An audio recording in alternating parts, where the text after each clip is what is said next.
Welcome to the first Young Turk roundtable conference by RealtyNXT powered by RealtyX.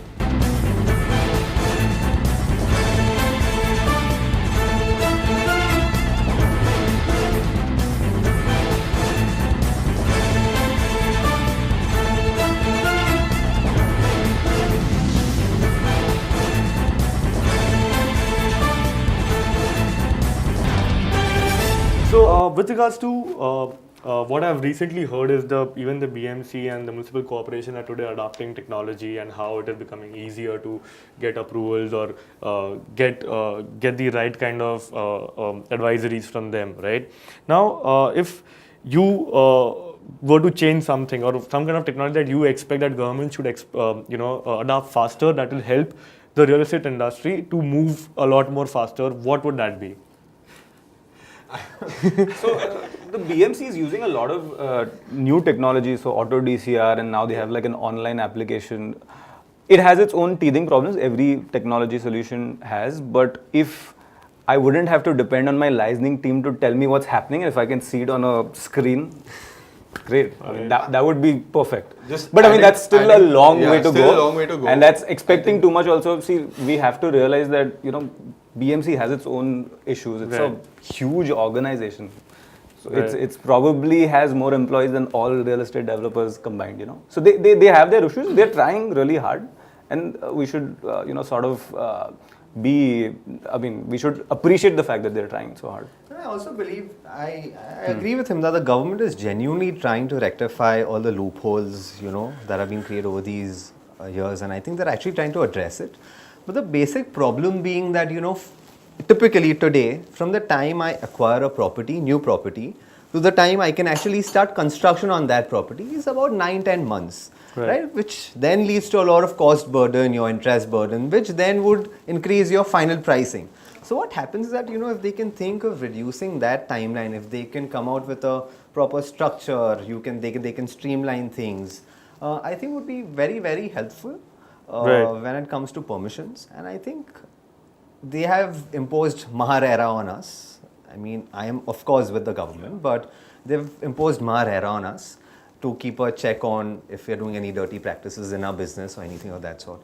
But I think it is also important that you audit the timeline the government is taking to grant approvals to us. Because even that is a very, very important factor, right? When you're talking about timely delivery, when you're talking about all these things, it does matter a lot. So I think this is one thing the government should keep in mind. And when you're talking about scalability and mass housing, housing for all, a PM's vision, so that needs a very smooth and a very efficient way of giving approvals. Because, if that is in place, your work will happen in a more efficient way, will become faster. So I think this is one thing the government should definitely look at. I think both of them have covered what the gist of this question is, but I would like to say the ideal scenario would be a one-stop shop for all approvals and 60 days for all approvals in place after acquisition of land. The government is also a partner, I can say, in our projects. Correct. The kind of premiums we are giving to the government, I think they're an equity partner with us in our projects. So I think they have to realize that, it's not, I am not an opponent to them. We have to work hand in hand to probably, because what I am doing is for the betterment of the city. Of course, and if I'm doing something for the city, I would earn out of it. But the only vision, the only target I have is to do something great for the city, where my customers, everybody who's living in the city, gets benefited out of that. So I think it's time government realizes that we are not opponents. It's time we work hand in hand and move together, sort things out in the right way, which is in the favor of both of us. Right. It should not be one-sided. That is. I completely agree. Actually, just adding a small point to what Aditya said, what his point was bang on, because invariably the delays happen because you are dependent on 20-30 different departments, state government, central government, and then there's the judiciary. Right. So, I mean, obviously you can't control the judiciary, but if all these things can be bucketed and if there is, one place where I get all approvals, that would be lovely. And I think apart from Maharashtra, a lot of other states have actually implemented them. And, you're hearing stories from Gujarat where the builder hasn't had to visit a single office to get everything was delivered to him at his office. So it is possible, and any efforts made towards that is going to really help. Alright guys, we have Ram Raheja just joined us from S Raheja Realty. So Ram, we have been till now been discussing about the kind of changes that real estate industry has seen, and one of the major points that Aditya and Rushi were talking about were micro markets. So there is one thing that I had to ask you all in general is that Ajmera Group has been known for the Wadala project, the island.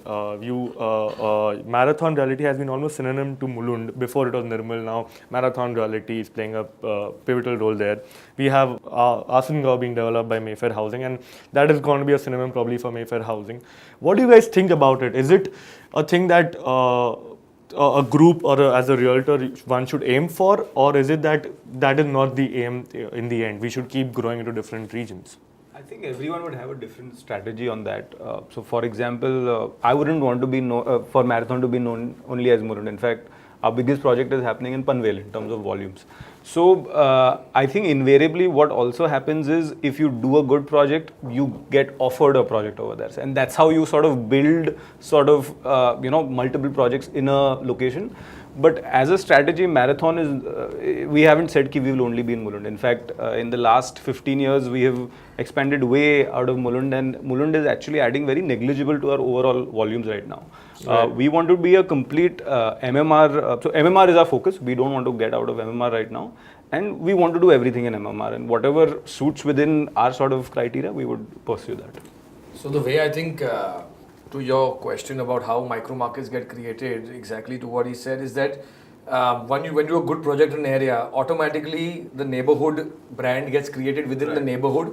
And Bombay is such a small micro marketed area. Every location has its own demand supply, and your brand gets very strong in an area.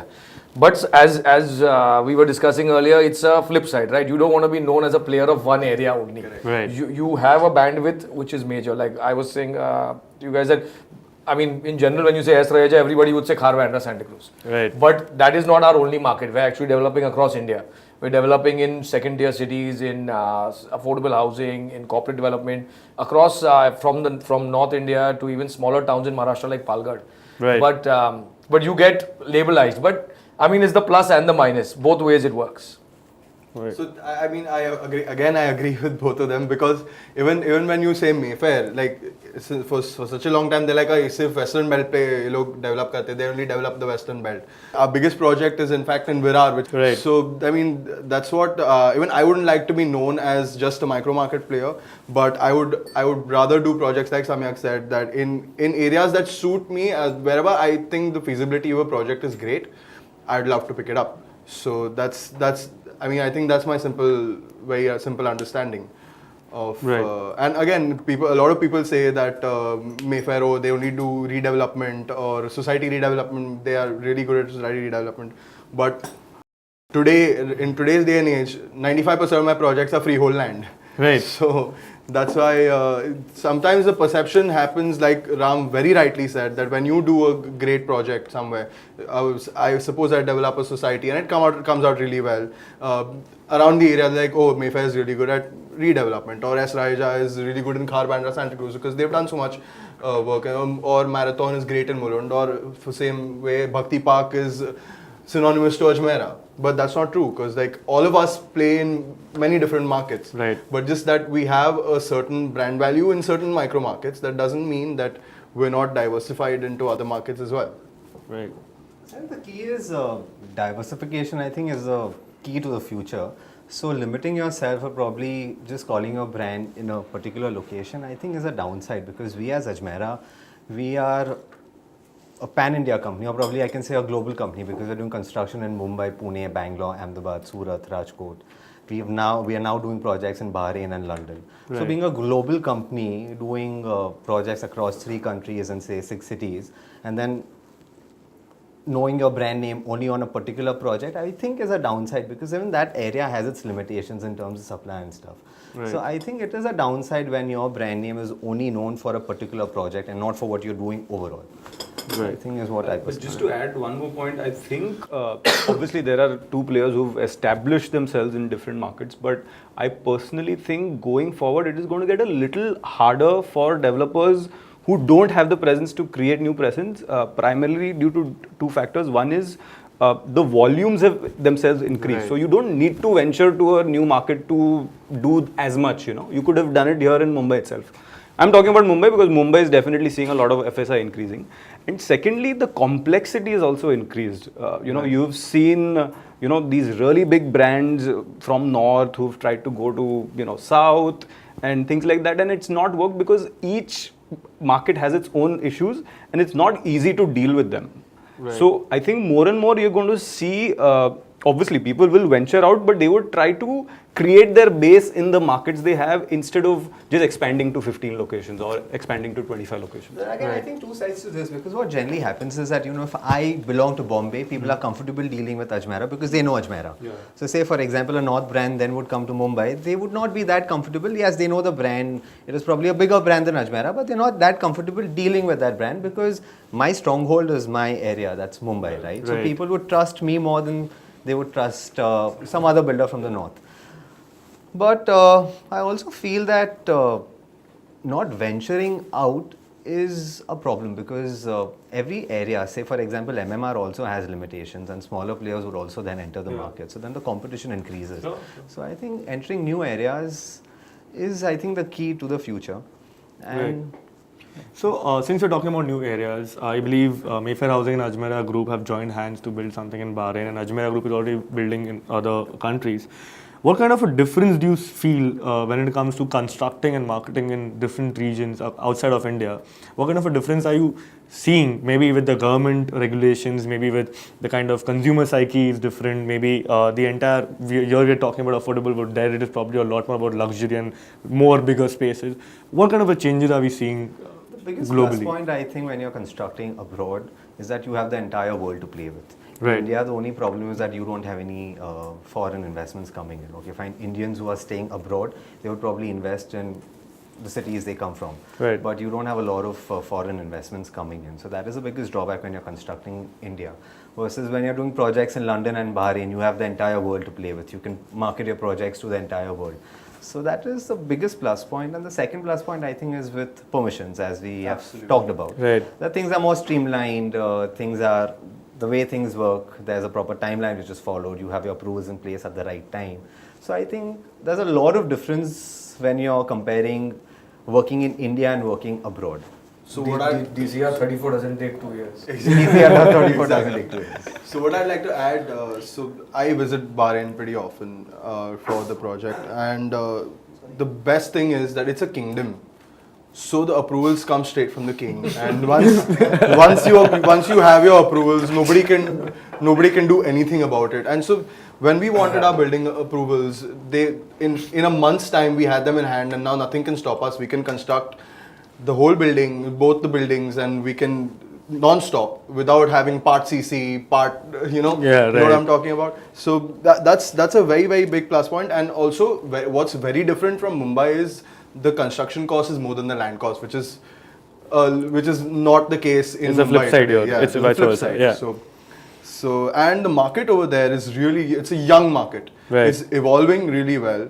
And great news Bahrain got right now is they've found a $4 trillion worth of oil just off the coast of Bahrain. So it's going to be the next big thing when it comes to employment and when it comes to oil refineries. And so that's why I think the market over there is picking up really, really well, and hoping for some good things in the future. So I want to take the Bahrain details after this interview. Right? So, Ram, you have always been more inclined towards architecture, towards construction, to design per se. So, what kind of a technological change are you seeing coming into the construction and architecture side of the real estate? How important do you think technology is going to be contributing towards that side? So, of course, as we all know, technology is changing faster than anything right now. Every time you're looking and studying, there's something new out there. But at the same time, our hands are completely tied up with all the rules and regulations and all the things that we have constraints in our projects, in our DCR, in our open space, in our everything. So actually the challenge to create within that is the real test. So it doesn't matter what technology is out there, it's how it's used. It may be old technology, right, but it might not, it might work perfectly in your site. Something new just is completely impossible to even try on that location. Right. So we have to be very selective and logical based on project to project. being an architect and a developer, I get excited with new things, and then I put my developer's hat on and say, "Boss, nahi chalega, nikal do." Right. So I mean, it's a complete juxtaposition and the war that you fight with yourself as a creator and as a businessman at the same time. So Right. that's one point that does exist. But at the same time, when you look at all the technology that is available today for sales, I think not only me but everyone here is using it. Right. And there are new companies coming in. VR is coming in a very big way into real estate, and I see that is going to be the big time difference. What will be created, because one, you have to confirm everything you're doing on RERA. Right. And the minute you put it into VR, the person sitting there can actually envision everything. So Right. that makes a very big difference when you're sitting across a buyer in sales. Right. So just to add a small point to that, so he very rightly put that there are some technologies which will never die. Like I wouldn't call this a technology, but cultivating channel partners for sales. That's one thing that will never ever die, because you need channel partners when you're trying to sell a project, when you're trying to sell a big project, you need help. So you need your channel partners. Simple things like word of mouth marketing. So stuff like that does not die. Referral systems. Right. So Those are your strongest. those are the strongest, exactly. Those are the strongest. So whatever new technologies for sales and marketing that might come into place, but there are these some 2 or 3 very, very important ones that will never ever die. So, since you just said about referral system, so my next question is powered by RealtyX, and it is about referral system. The latest study that I have studied and how things are, that 30% of real estate today is being contributed by 30% sales is by referral systems, right? So, but I've not seen a proper technology that has been incubated into the referral system, right? So, what kind of a role do you think that referral system is going to play in the coming years? Number one. Because one, today I still remember that I was talking to an ex-developer, and he said that I don't even know who was the buyer who bought in that, because that was built 10 years back. And we have almost lost connection with those customers who were 10 years before whom we were selling to. Right? So isn't it important to get them on one platform to keep them updated of our development, because word of mouth is going to be happening majorly by your current set of customers. So what kind of a thing that you are expecting to come into place or will help elevate the entire process? So what, at least at our firm, what we've done this very well, that we've really kept in touch with all our past clients. We Right. have them all in our database, we have them all in our CRM, and we still do keep in touch with them for referrals. And surprisingly, you say 30%, but for Mayfair, we have 65% of our bookings are done through referrals, channel partners, and word of mouth. Right. So that's why I said when I started that referrals and word of mouth and some sales technologies just don't die. And of course, it'll be really great to cultivate. Suppose you cultivate an app, or you cultivate some way to always keep in touch with your ex-clients, your past clients, and you, of course, what we do at Mayfair, we treat all of them like family. So Right. every time they buy a flat, we give them a kit and it says, "Welcome to the Mayfair family." And we're like 7,000 strong. So, and I'm very proud to say that, because when you keep in touch with your client, it can do wonders for you in the future. Right. So, and we can see that in our results.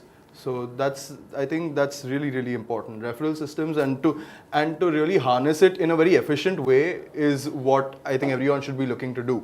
Like you said, that you met a developer who didn't know who bought a flat from him 10 years ago, and I think that's pretty shocking when you say that, because I mean it can be one of your strongest tools when Right. used properly. Right. So yeah, I completely agree. Actually, referral is probably more of a percentage than you said. So invariably, people hear it out. So they might say something on the form, but they always ask someone who has bought or try to find out from someone. So it plays a huge role.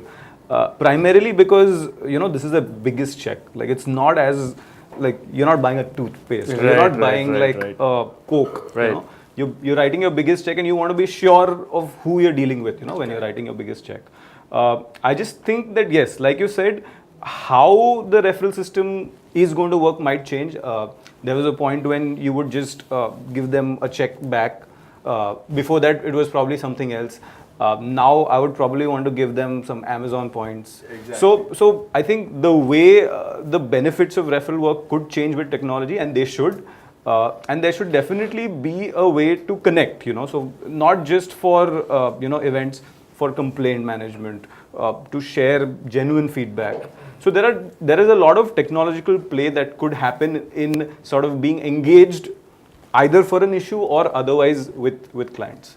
And it's not only with, I think, for our customers while buying a flat, it's also for a builder, I mean, if someone is referring a contractor, that trust that goes in while finalizing a contract or when I'm sealing a land deal or something, I think that referral system definitely puts in a lot of trust and, I'm at ease of mind that, okay, fine, what I'm getting into is fine. Right. And I think for this, there should be a reward system, right? And we need to create a proper platform, where we can rightly reward them. Ram, your take on this? Right now, WhatsApp is doing the main business. Right? All our brokers, all our societies, everybody is on WhatsApp forwards. Right. Every building that I've developed in the past and I'm developing has a WhatsApp group over here, and every small thing goes up on that WhatsApp group, whether it's good or bad. It goes up on that group. Swimming pool clean nahi hua. Everything goes up on that group, and I think it is something which I wake up in the morning. First thing I'm looking at my WhatsApp group with all the things. Exactly. So I think technology and this the phone, which we are always so close to and so in line with, is the biggest game changer, and that is going to change. That is already changed the way we work today. Yeah. Earlier, you would write letters, you would do this, you would do that, you would correspond. Today, it's not even 2 seconds. You're in the response to the builder. I have my team on it, who's on it, but I'm still on that group to know what's going on. Right. So that speed of communication, which wasn't there earlier, is the biggest game changer. Absolutely. It's Right. great. And a plus point to that is now WhatsApp has also started payments. Yeah, but with WhatsApp business coming in, the entire game is changing there. There is not a correspondence between one person. The entire building knows what's happening. Exactly. So Right. that makes a very big difference. Yeah. It makes You a can very be big held difference. accountable. The developer The can be held developer also, accountable. and even the consumer. Everyone Correct. informed. Right. Yeah. So if Right. one Very consumer saying, "मैं maintenance नहीं दे रहा हूँ," Haan, right. I put it on the group. I make my guys put it that all of you are paying, this person not paying. So he's ashamed. Yeah. He's ashamed. Not only ठीक है building में कोई मिलता नहीं है, doesn't matter. That guy might be sitting in Dubai. He's not giving his maintenance. But Right. the minute he's on it, everyone else knows, and that shame के लिए people want to always have a good reputation. So Right. these things are very, very important, and that has completely changed with WhatsApp. With regards to construction for your group, what kind of a changes are you seeing happening in probably in the last 10 years, and now the changes that are happening with regards to your architecture style or with regards to your space styling? What kind of a changes do you believe are happening? No, I see your basics, your planning is the 101, and that can never go from anything. No technology, no style, no design can replace designing from inside out. The minute you start designing from outside in, you've lost the entire concept of real estate. Okay. Planning is the key. Planning is your 101, and it all starts and ends with that. Efficient planning in a city like where most of us are, 99.9% in MMR, everything else is sideline. MMR is our main bread and butter, right? Everything else is investments and exploring. But in MMR, with the kind of real estate rates and the kind of value of real estate, efficient planning is the only thing. You cannot waste square feet in anything. Because that is a complete crime. That's a complete crime as an architect, as a builder, and for the consumer, he's going to say, "Boss, I don't want this." So efficiency of planning, technology will keep changing side to side. Technology is depending now. My one might work in my Palghat side, but in where my value of the project might be 200 crores, same value of 200 crores is in Khar, but that is a single building with 10 crores of flats which got no connection. Right. So it just depends, side to side, technology will change. But even from there to there, efficient planning rise in both. Okay. It doesn't matter where you're constructing. It doesn't matter whether it's Bahrain, whether it's London, whether it's Bombay, whether it's Varanasi. Efficiency of planning and designing inside out is the key. I think he's raised a very important point, and this is something that even we've always believed is sort of function over form. It's not about how something looks, but it's how it feels and how it is used. Right. So I think that's very critical. But coming to your question on construction, yes, it has changed. There are different systems. So like he said, aluminum formwork, which is my one, etc., has come in. There are now a lot of different softwares also which you can use. But then again, there is it can be used, and you will see the benefits somewhere, and you will not see it. Right. So where maybe you really have to track volumes going on, it can benefit a lot. But where, if I'm in Mulund and I'm just building one building, then it's not as relevant, So Alright. relevance of technology works on basically the project that you're working on and how the project spans out. So I think that's also key. Recently, there has been a study report that says that in the PropTech space in India, there are 71 startups that got funded, right? And they are on the rise now because real estate can see a lot of plugins of technology and it can reduce the man-hour work that was needed back in the day. So, what do you think is the growth, or do you believe that there's a growth for PropTech space in India? And what would be your acceptance or your point of view towards that? Oh, sure. I think PropTech has a huge scope, though at least what I see in the news is more of sort of front-end tech where it's, like a Magic Bricks and Right. things like that, which is front-end with the clients. Right. I think there is a huge scope for the back-end, which is basically operations, billing, CRM. There is a lot of scope. It has its own challenges because all of us have our ERPs and Right. it has to interact properly with the ERPs and things like that. But there is a huge scope even in the back end. And as you've been hearing with RERA, I think what's going to happen is there are going to be few developers doing more scale. And when you're trying to achieve that scale, to have a backend which is completely integrated with technology, which is a lot more automized, will help you grow even further. That's Right.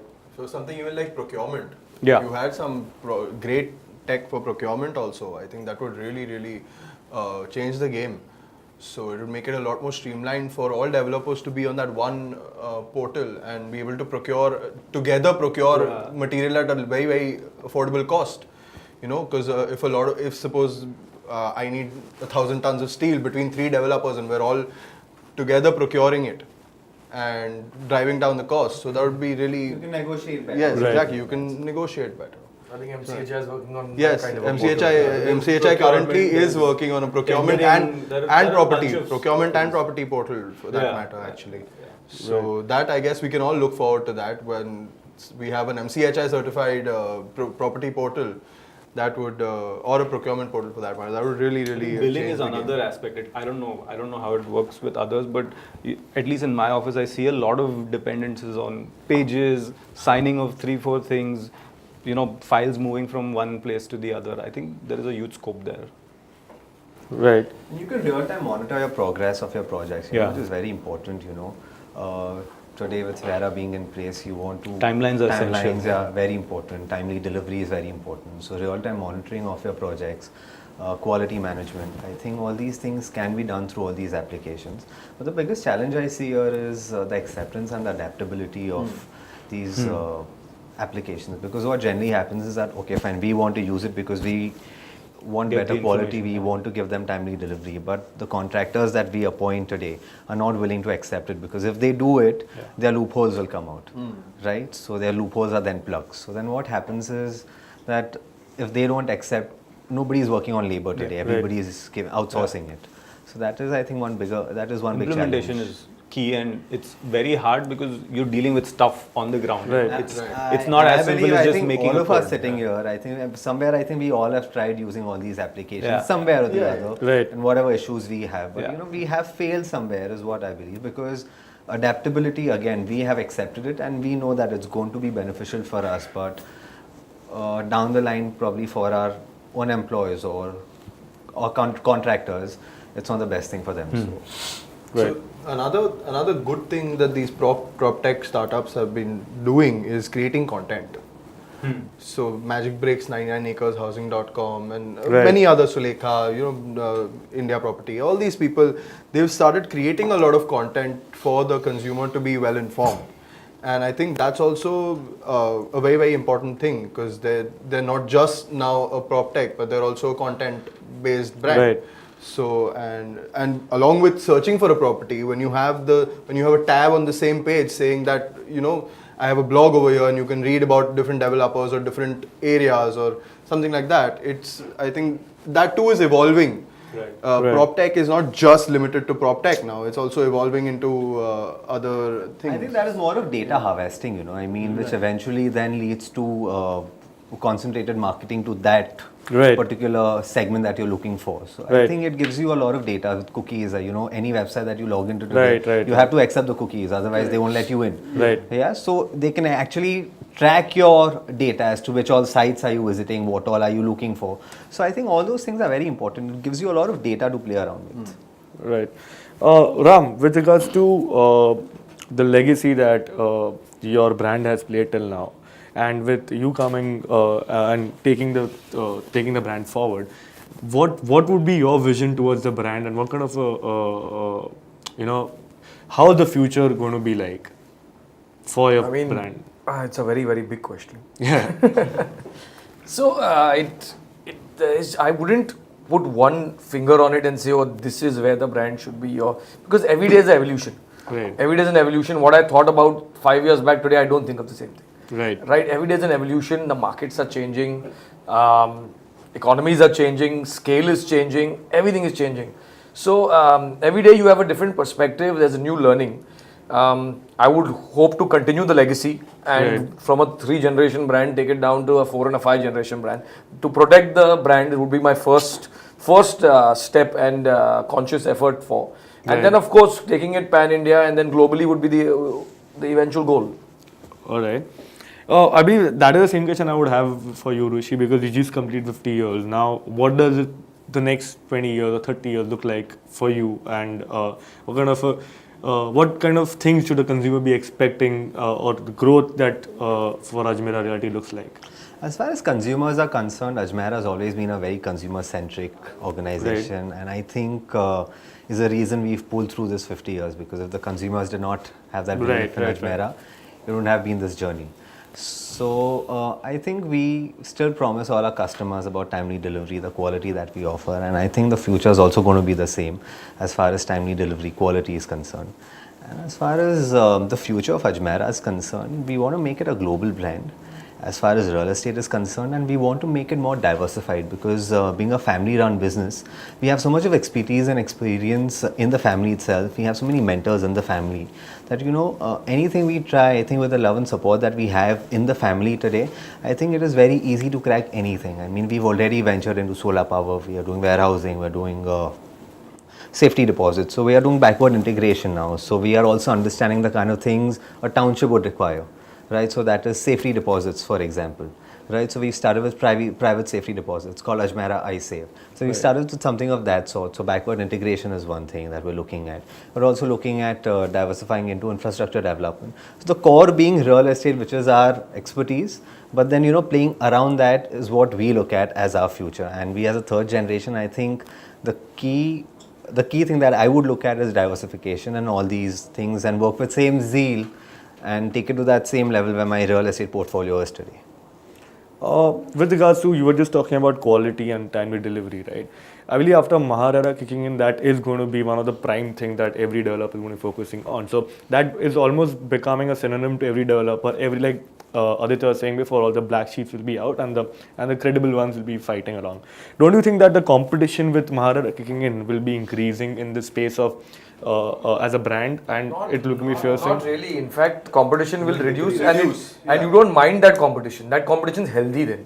Right. It had come to a point where we could not compete, where someone is offering the sky but not delivering it. Yeah. So by offering the sky, they were able to get people and not deliver it, and then those people were crying, saying, "Oh my God, builders sab chore hai."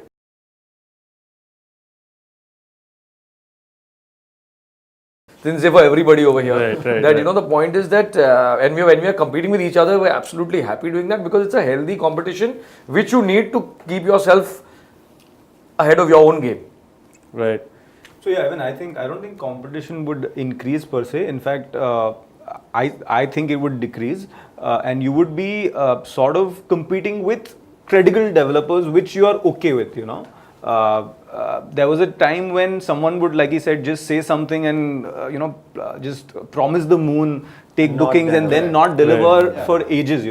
So you're not competing with them, and that's good. So I think competition is only going to decrease, and the basic requirement of being a developer is, has been enhanced, sort of. The next question is basically all of you have been doing real estate for a very long time, right from your fathers to now you guys coming into picture.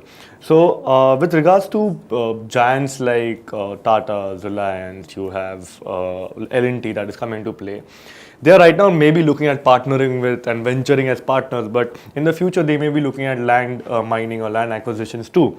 What do you think? How is that going to play in the future? What kind of a role are they going to play? Are they going to be a competition or going to be in hand, probably next 10, 20 years ahead? I mean, they've been in the business for a while. It's not that they've just come in the last couple of years. I think they've been there like 6 to 8 years back, if I'm not mistaken. And no, I don't think they would be competition because the market itself is also growing. All right. India is growing at such a rapid pace. Even if it might have not grown to that much in the last 3 years, it's still one of the fastest growing economy. And the market itself, when it is, sort of expanding, any new player need not necessarily take up your market share. And another thing is, typically in real estate, the market share of a developer is very low. Right. So even when you're talking about the biggest of developers in Mumbai, they don't have a market share of more than probably 15 to 20%, So it's a very, it has always been, historically, real estate has had a lot of players and they all have grown. So I wouldn't say they are competition. Yes, you might have a lot of things to learn from them, just like I have a lot of things to learn from maybe, Ajmera, Mayfair or S Raheja. But so that's about it. I don't think they would be a separate competition as such. And they would be more of a healthy competition, I feel.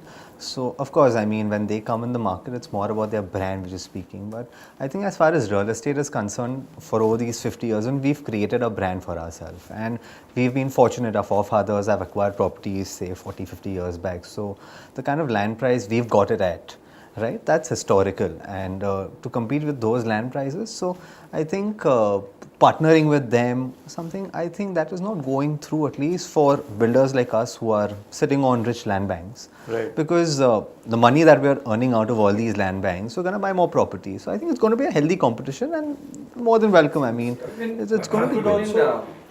You could also see it as an opportunity, to work with large contractors who could also bring them into your project. I mean, this is at least my perspective. You could see them as healthy competition as well. Like Ram said earlier, like it's all becoming healthy competition now since all the black sheep are out. But these players coming in, you could also, I see it as an opportunity to work with really, really well-established large contractors who are also now trying to become developers themselves. And also a very, very good opportunity to learn from each other, learn about great construction technologies from them, or they get to learn about being an all-round 360-degree developer from us. So I guess in a way it's an opportunity as well. So looking like what you said, looking down 10 years, 20 years, according to me, it just depends on how each brand, whether it's a Tata, whether it's anyone, who even if the biggest name comes in and from the corporate world into real estate is a different monster in itself, no matter what anyone says. Right. No matter how established you are, how corporatized you are, there are segments and structures in real estate which lie down to us sitting and getting stuff done, right? And that I don't see going away. Yes, systems, corporatization, all that will happen, but along with that, it's the ones that can actually continue playing in the corporate structure that will actually come out as the stronger ones. So like when you're saying today, if you take Godrej as an example, it's done fantastically over the last 5 years. But whereas there may be other 5 people who tried entering and have not even been a patch on them. Right. Maybe they have the similar brand power in terms of in any other sector or as a conglomerate or as a corporate. But in the real estate sector, they've not managed to do that. So actually, it just depends on how you play in the next 20 years, who becomes the strongest. It cannot be them versus us, or it just completely depends on how you play it. One example that I can think of is automobile. So there have been corporates who've entered a little later than maybe the Marutis and things like that, but that doesn't mean Maruti has stopped growing. Right. So everyone will have their own space, and I think there is enough scope for everyone to grow.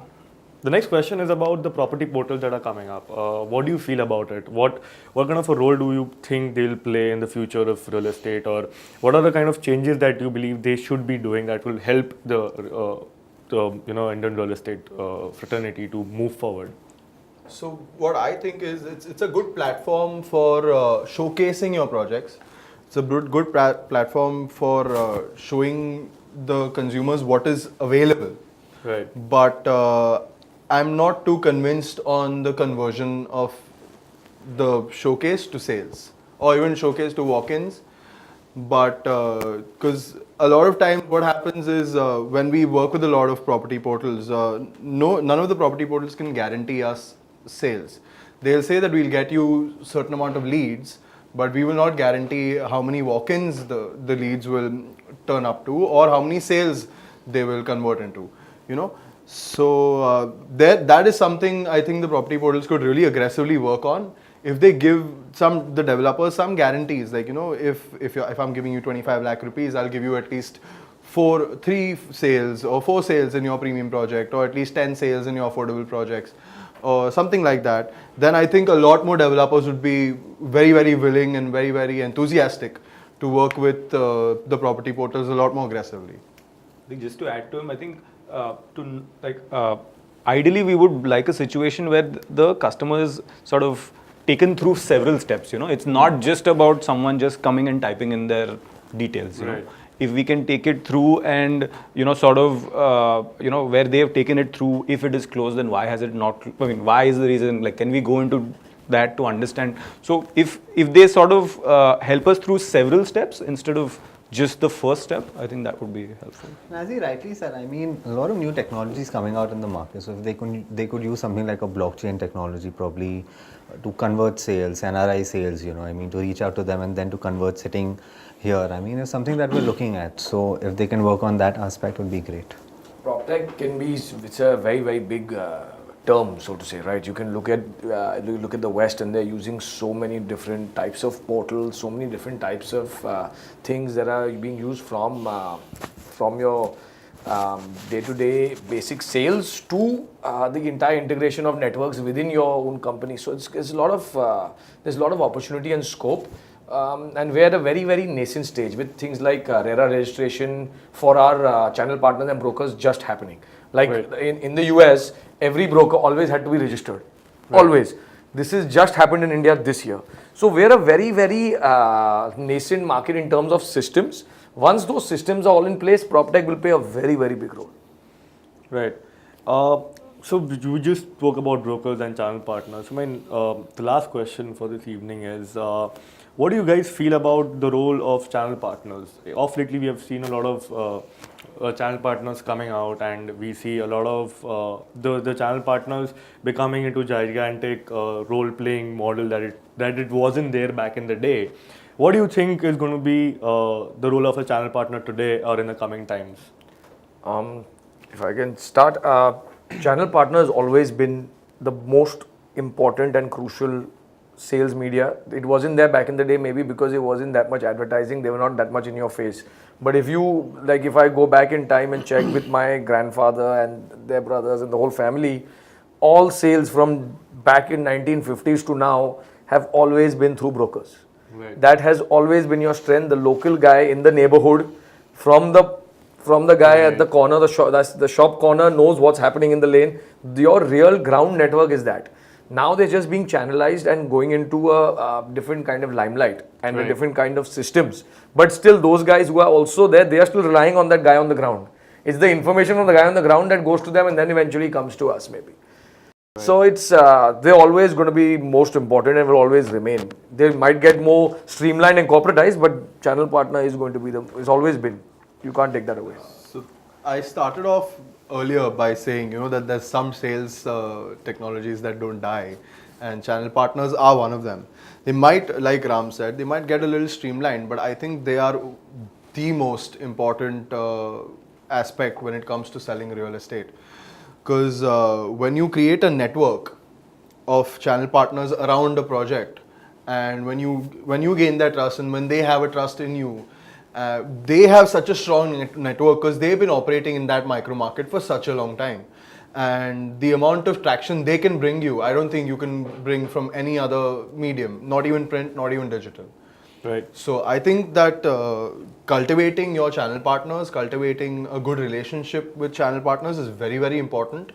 And I'm not talking about channel partners like the big firms that we're talking about. I'm talking about individual channel partners who go from client to client, who have personal interactions with clients. So, you know, I mean, I would call them like family property brokers, you know, like Right. people who deal one to one with a client. I'll come to your house, I'll explain to you about 10 different properties, and I'll take you around myself. Right. That's the kind of channel partner I'm talking about. To cultivate those kind of channel partners is one of the most important things in today's day and age. Right. So I think all of us would agree that at least in the last few years, if you see your booking amounts and the percentage that has been coming through the channel partners, it's increased. Right. So yes, they're obviously playing a more important role, and that is here to stay. I don't think RealtyX. See, at the end of the day, you know, buying real estate is a very emotional sort of an emotional decision. You know, Right. as much as you take, you know, you can put all the tech in the world, but eventually what a person says about your brand or the project is going to matter a lot more. So it could be a referral or it could be a channel partner Right. who is an expert on the, I guess, the location or the subject or whatever it is. So I think they're always going to play a crucial role, and everyone has to be mindful of it. Each developer who really wants to grow has to be mindful of that. Right. All right. I think, you know, as you rightly mentioned before that, you know, you're writing the biggest check when you're buying a house. So that trust is one thing that matters, and everybody would have that one person you would want to trust. And local channel partners have that spread. They have that connections, you know, with individual families where, you know, he's a family broker for them. So any property they want to buy anywhere around India, they would consult him that you please fly down to that area, you check for me, and then you come back to me.